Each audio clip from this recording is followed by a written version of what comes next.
Welcome to Life Esteem, a program committed to delivering information that's important to you and your community. Your hosts are Nathaniel and Patricia Gadsden. Welcome again to Life Esteem. Always great to have you as a viewer. Hey, today we're going to talk about a very serious subject. It's called autism, and it's affecting many, families and affects our community in big ways. But thank God there's an organization called the Greater Harrisburg Area Autism Society that's doing great work. We had the president, SherryChristian, here with us, and also Delilah Wilcox, a board member, and also Delilah's with the NHS Autism School out of Carlisle. Okay. And Sherry, of course, we all know you, right? Yeah. If you haven't watched Channel 21, hey, what's going on here? But welcome, both of you, to the show. Thank you. Tell us about the Greater Harrisburg Area Autism Society. Sherry, I'll start with you. Well, yeah, our chapter is a member of the national organization of the Autism Society, and been around for more than 25 years. Wow. Of course, back 25 years ago, the prevalency rate of autism wasn't as great as it is now, 1 in 110, I think, and it seems like the numbers are constantly changing. So our mission basically is to help members of the autism community be able to have services and activities and events like anyone else that's a productive member of society, so they can enjoy those things. Yeah. So I'm going to ask Delilah, if you don't mind, tell us, what is autism? Autism is a developmental disability that affects communication, social skills development, sometimes motor skills, and just adaptive life skills. And it's one of those disorders, as Sherry said, that 15 years ago it was 1 in 10,000. Now we're looking at 1 in 110 births. So lots more awareness needs to go out there, lots more treatment, early intervention, and things like that, and especially for our transitioning age kids. So it's something that there's a lot more in the media about, and that's all good for what we need to be doing. Yeah. Is there any medical understanding as to why the increase in the numbers? I mean, that seems to be significant. That's a $64,000 question, right? Okay. There's varying theories. I mean, it is genetic. Okay. So we know that there is a genetic component to it. But I believe there's also an environmental component to the cause. Who knows what, though? I mean, I know you will hear a lot of people bring up vaccines, but not just vaccines, but anything in the environment, the air that we breathe, the dirt that we play in. It could be anything. I think that because of the chemicals that we are exposed to, more so now than we were 10, 15 years ago. There's probably a component that's involved in that. But we don't like to try to get caught up on the cause so much, because it's so difficult to try to find that out. So we want to deal with, helping to treat it and giving people who are living with autism, things that they can do to help live, productive lives, become independent, things like that. And provide them opportunities. Absolutely. Okay. Yeah. Now, I don't know how true this is. Just recently, I think there was some attention brought to this in regard to autism, but it appears for some reason boys tend to be more prevalent to autism than girls. Is that what you all have heard? Absolutely. Really? 4 out of 5 individuals are boys. Are boys? Yeah. 4 out of 5. 4 out of 5. Wow, that's And amazing. And that's some great stuff for the research, and that leads a lot of the research too, that it Yeah. has to do with gender. Yeah. Okay. Yeah, of course, tell that to a parent like myself who has a daughter who has a daughter on the spectrum, so I mean, it is more prevalent in boys, but a lot of people who I know, a lot of the parents have daughters as well. So. Well, now you have 2 big events coming up. Tell us about the events, if you will. Delilah, I'll start with you. Okay. Our really big event that we're really excited about is our Afternoon of Inspiration. It will be August 21st, and we are very happy to have secured Rodney Pete and Holly Robinson Pete for this event. We are going to have a meet and greet. If people come in early, they will have a meet and greet, and then they will have inspirational speakers throughout the day. With the Petes talking about their struggle with autism. They have a son who's now, I think, around 12 years old. But what is really cool is that Rodney Pete is a father talking about his struggle with getting a diagnosis for his son. And he has just authored a book, Not My Boy.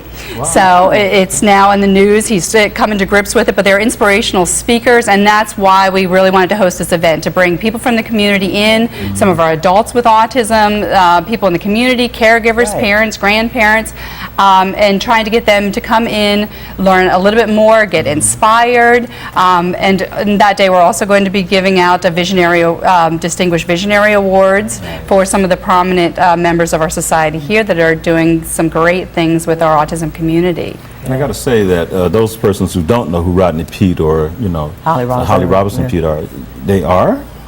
Well, I know who I they know are. you know They that. are. We know. Yeah. Well, Rodney Peete is an NFL star, former That's right. NFL star, who used to play for a lot of the fans around here for the Philadelphia Eagles, and That's there you right. see their picture. And he's played for several teams, but Yes.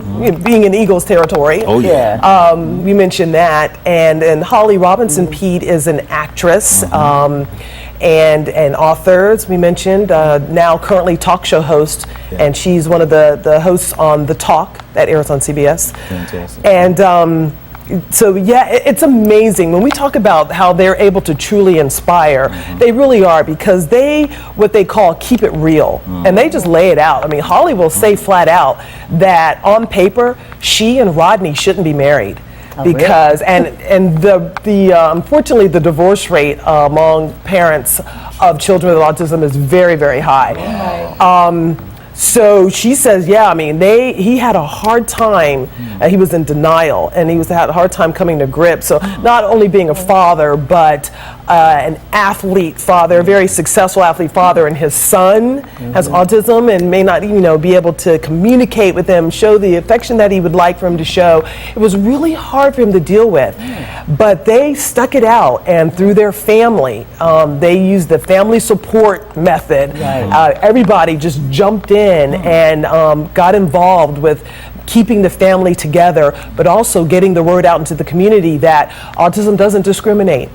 So you could be someone who no one knows, you could be a celebrity, a celebrity status, it doesn't matter. And you all are dealing with the same challenges that come with the disorder. So I really look forward to them sharing their story with them and inspiring others to say, hey, you're not alone, And I heard you say also that there's other motivational speakers as well, so it's going to be a big full day of... It will Yeah. be This is all wonderful. afternoon, Okay. having Yeah. individuals with autism there. And I think with the Peets too, their son that's diagnosed, which was their firstborn son, has a twin sister. Okay. And she also has penned a book with the help of her mother, with sibling issues. It's My Brother Charlie. So that's one piece that we need more, because there's more and more kids out there, but there's more and more siblings that also don't get a lot of focus, because there's a lot of focus on the individual with autism. So the family story that they're going to bring to us that day is going to be phenomenal.